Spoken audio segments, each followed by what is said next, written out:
Hello everyone, привет всем, and welcome back to very excited video blog. Today I'm going to show you my way to feed a spring into a barrel. To correct assemble the barrel with the main spring inside, you need to start inserting the steel wire a little before the lock hole in the barrel. This is not easy as it may seem, because you need to insert a steel wire lock into the hole made in the barrel. Also, there is a hole in the barrel lid, and if you don't insert the spring into the lock inside the barrel, you will not be able to close the lid.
Once you have made a few turns inside the barrel, and after that you can move the lock.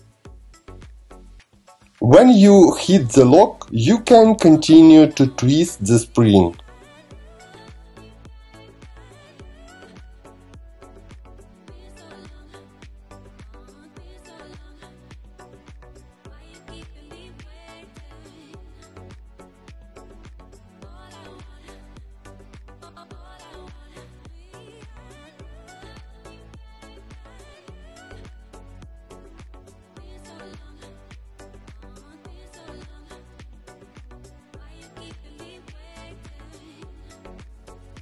Look how I do it. This is the easiest way. After all the manipulation, it's remains to close the barrel lid.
That's all. Best way say thank you to the author is to share this video with your friends. I will hope to see you next time.